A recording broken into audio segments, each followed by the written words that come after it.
कारकं प्रधानं सर्वधर्माणां जैनं जयतु शासनम। पंच परमेष्ठि भगवान की आचार्य श्री गुरुवर कुंद कुंद महाराज की आचार्य श्री गुरुवर विद्यासागर महाराज की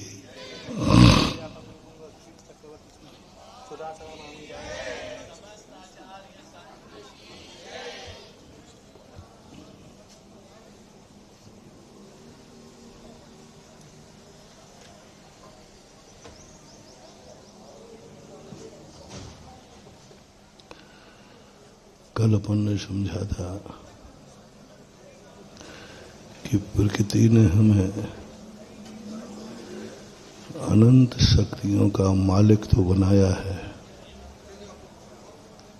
2 दिन पहले भी हमने समझा था, लेकिन जब मलकियत की बात आई तो हमें पराधीन कर दिया। ये प्रकृति के कुछ ऐसे नियम हैं, जैसे जितना बड़ा व्यक्ति मालिक हो जाता है वह स्वयं काम करने की स्थिति में नहीं होता, वो पराधीन हो जाता है। हमने धर्म क्षेत्र में भी यही देखा, कर्म क्षेत्र में भी यही देखा। स्वतंत्र है वो, जितना बड़ा मालिक बनता जाएगा मलकियत के लिए उसे पराधीन होना पड़ता है।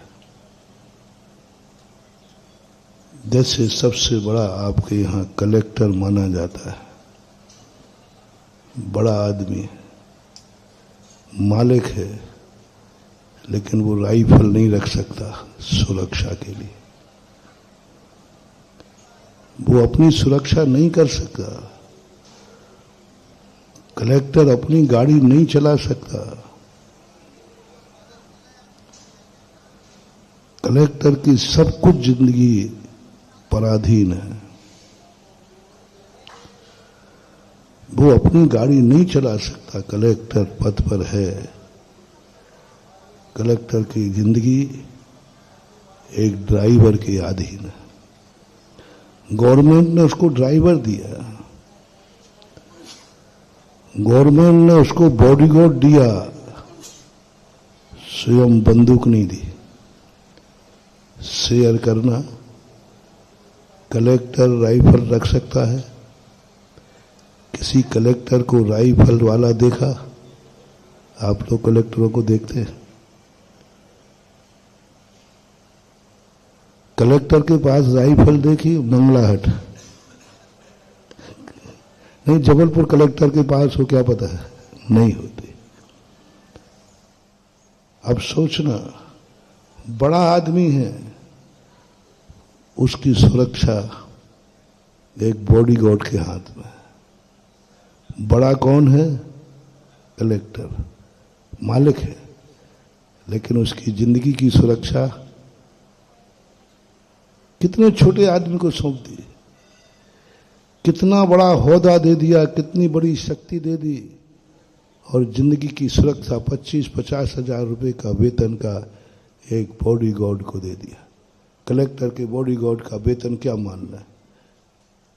भले वो राइफल वाला है, 25,000 50,000 मानो। कलेक्टर है, मालिक है, लेकिन उसकी मलकियत, उसकी जिंदगी की सुरक्षा एक बॉडीगार्ड के अधीन। मालिक है गाड़ी का, लेकिन वो गाड़ी चला नहीं सकता। कानून है, कलेक्टर अपनी स्वयं की गाड़ी नहीं चलाएगा। जब वो कलेक्टर की ड्यूटी पर रहेगा, उसकी गाड़ी कौन चलाएगा? ड्राइवर होता है। अब ड्राइवर की कीमत क्या है? 10,000 20,000। अब जैसे ही कलेक्टर गाड़ी में बैठा, अब कलेक्टर की जिंदगी किसके हाथ में है? चाहे तो ड्राइवर भिड़ा देगा, स्वयं मरेगा तो मर जाएगा, कितना नुकसान है, लेकिन वो कलेक्टर को ले डूबेगा। ड्राइवर के हाथ में। आप लोग व्यवहार में देखिए, जितना व्यक्ति बड़ा बड़ा सेठ होता जाएगा उसकी जिंदगी पराधीन होती जाएगी, उतनी पराधीन हो जाएगी। सेठ होने के बाद वो कुछ नहीं करता। जितनी बड़ी बड़ी सेठानी होती जाएगी उसकी जिंदगी पराधीन होती जाएगी। जिस बेटे की मां जितनी बड़ी होगी उस बेटे की जिंदगी उतनी पराधीन होगी। जिस बेटे का बाप बड़ा होगा उस बेटे की जिंदगी बहुत पराधीन होगी। एक स्त्री है, बहुत सेठानी है, चक्रवर्ती की रानी है, उसकी जिंदगी शेयर करना। चक्रवर्ती की रानी रोटी बना सकती है या बनाएगी? नहीं बनाएगी। कौन बनाएगा? नौकरानी। एक सेठानी की जिंदगी एक 10,000 रुपए की रसोईयन के हाथ में है। वो चाहे तो जहर खिला दे, चाहे तो कुछ भी। होता है, कई बार हुआ है ऐसा। बड़ा ही आदमी है सेठानी। यदि काश वो गरीब होती तो अपने लिए अपने पेट की रोटी स्वयं हाथ से बनाकर खा लेती, वो जिंदा रह जाती। एक गरीब की जिंदगी अपने हाथ में है, क्योंकि वो गरीब है। उसकी रोटी उसके हाथ में है, उसका पानी का गिलास उसके हाथ में है, उसके घर की झाड़ू उसके हाथ में है, उसका घर का कमरा उसके हाथ में है, उसके घर के ताला की दरवाजे की ताले की चाबी भी सब कुछ स्वयं के हाथ। और जैसे ही बड़ा होता गया पराधीन होता गया। 4 करोड़ की गाड़ी का मालिक है। सबसे महंगी कार कौन आती है? मर्सिडीज। कितने की आती है मुझे पता नहीं। सबसे महंगी गाड़ी कितनी? 10 करोड़ की, 4 करोड़ की? चलो 10 करोड़ की मान लेते। और क्या? 10 करोड़ का मालिक है, 10 करोड़ की गाड़ी खरीदी है, लेकिन उस गाड़ी में बैठे हुए मालिक की जिंदगी किसके हाथ में है? जिसके पास 10 करोड़ की गाड़ी होगी, क्या वो स्वयं ड्राइविंग करेगा? नहीं करेगा।